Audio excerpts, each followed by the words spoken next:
नमस्कार, मैं काजल निषाद। क्या हाल साथियों? अभी तो ठीक ही हो, अभी ठीक हो, आगे ठीक शायद नहीं रहोगे। नहीं रहोगे। जिस तरह से सरकार हर चीज का निजीकरण कर रही है, जिस तरह से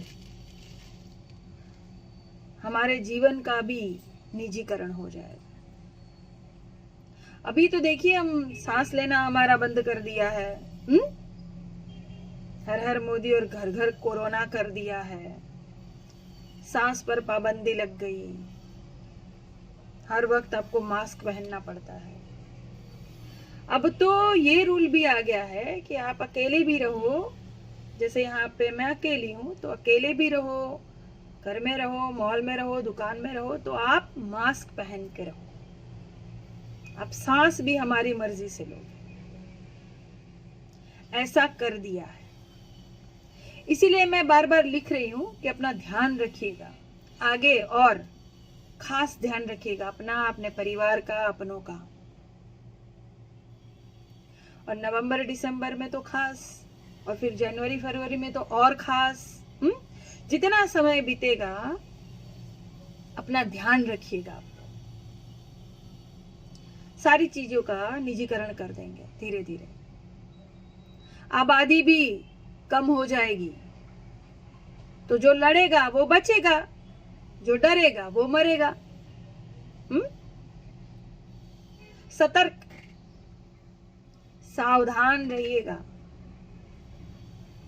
क्योंकि अब तो आप लोग समझ गए होंगे ना कि ये सरकार आपकी नहीं है। ये सरकार स्वार्थी है, लालची है, लोभी है और ढोंगी है। आपकी नहीं है। आपकी होती तो आपकी समस्या सुलझाती। सीधी सी बात है ना। आपके सारे काम करती, लेकिन नहीं कर रही। सरकार नहीं सुनेगी तो पब्लिक कहां जाएगी और किसको बोलेगी?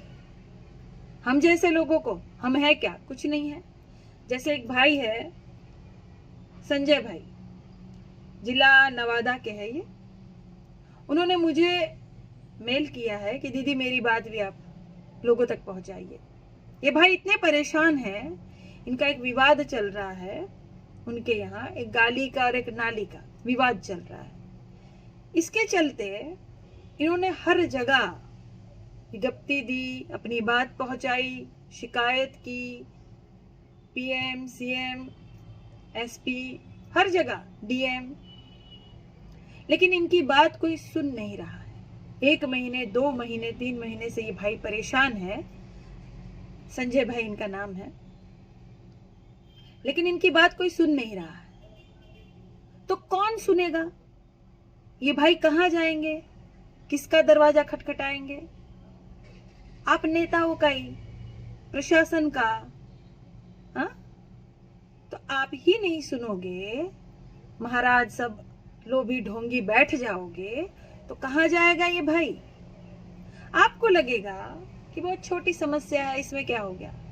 ये सुनने में छोटी समस्या है, लेकिन वो भाई बेचारा जो झेल रहा है, जहां पर वो उसी को पता है।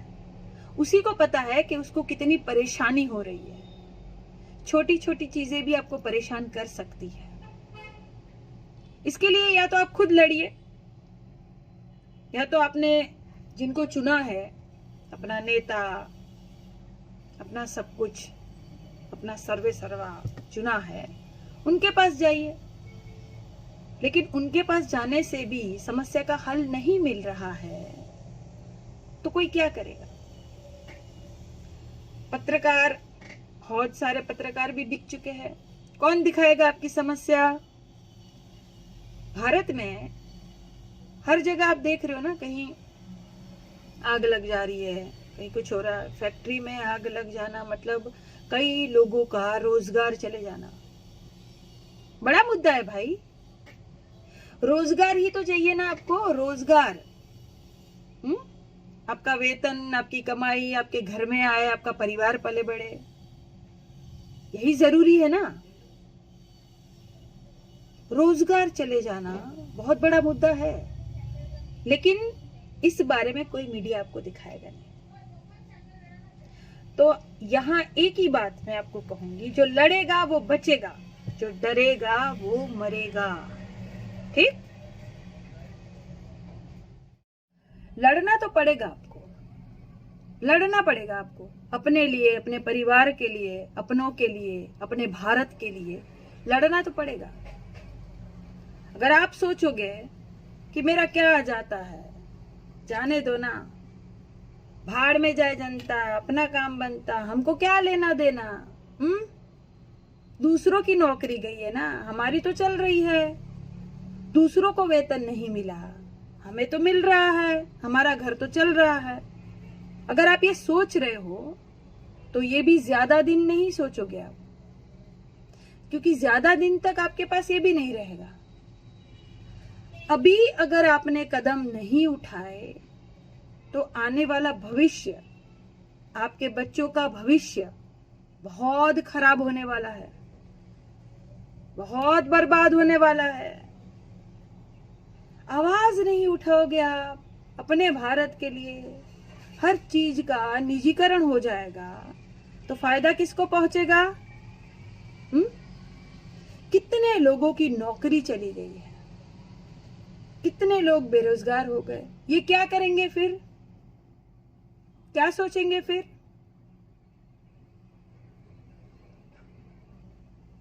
और मोदी जी का तो क्या है भाई, मोदी जी के पास क्या था खोने के लिए? कुछ था ही नहीं, सब कुछ पाया है उन्होंने। प्यार, आशीर्वाद, सहयोग तो पाया ही जनता का, लेकिन कितना सब कुछ ऐशो आराम कभी किया था साहब ने? साहब, कितने साल भीख मांगी आपने? हाथ पैर टूट गए थे क्या आपके?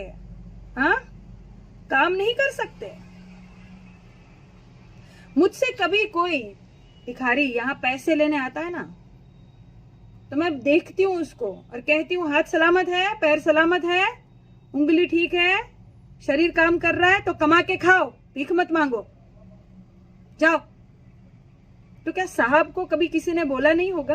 और किसने देखा साहब कितना पढ़े हैं, कहाँ पढ़े हैं? कोई है उनका स्कूल का फ्रेंड आगे आया? कोई है तस्वीर, फोटो स्कूल की?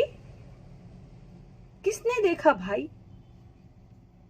साहब ने बोल दिया तो बस लकीर हो गई, सच ही बोले होंगे, ऐसा है क्या? नहीं, भक्त तो बहुत लोगों के होते हैं। आशाराम के थे, राम रहीम के थे, बाद में क्या हुआ? ये सब भक्त कहाँ छुप गए, कहाँ ढुक गए? तो ऐसा ही हाल होगा ये भक्तों का भी, ये गोबर जितने हैं सब मोदी मोदी कर कर। इनके बच्चे जब इनसे सवाल पूछेंगे ना, तब ये कहीं मुंह छुपा के बैठ जाएंगे। इनके बच्चे जब कभी इनकी कमेंट्स पढ़ेंगे ना, इनकी पत्नियां, इनकी माँ, और जब पूछेंगी कि ये क्या कर रहा है रे, तू क्या कर रहा है सोशल मीडिया पर, इतना गंदा, इतनी गंदगी भरी हुई है तेरे अंदर, तब ये कहीं मुंह छुपा के बैठ जाएंगे। इनके पास जवाब नहीं होगा। ये गोबर इतने गधे होते हैं ना, ये अपना भविष्य नहीं देख पा रहे हैं,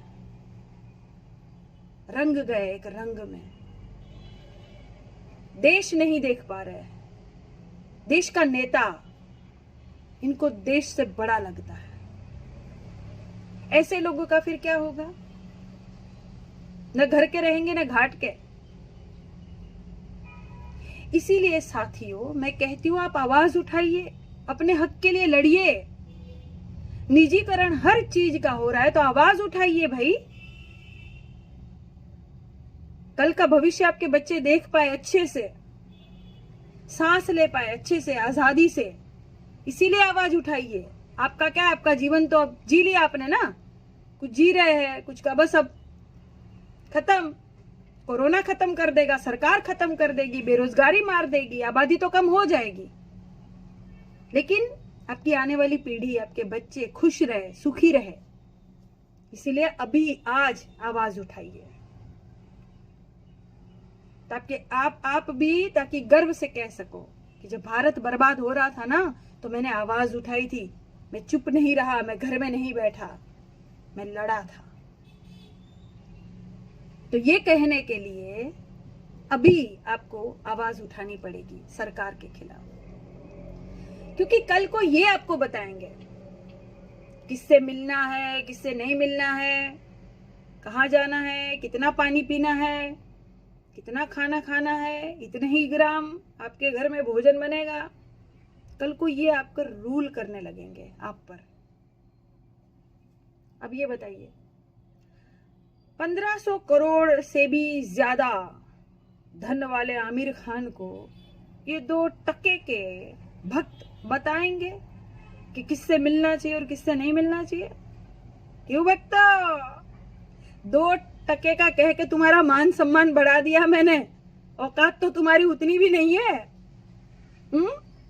आधे टके की भी औकात नहीं है तुम्हारी, और तुम बताओगे किसको मिलना चाहिए किसको नहीं मिलना। तुम हो कौन बे?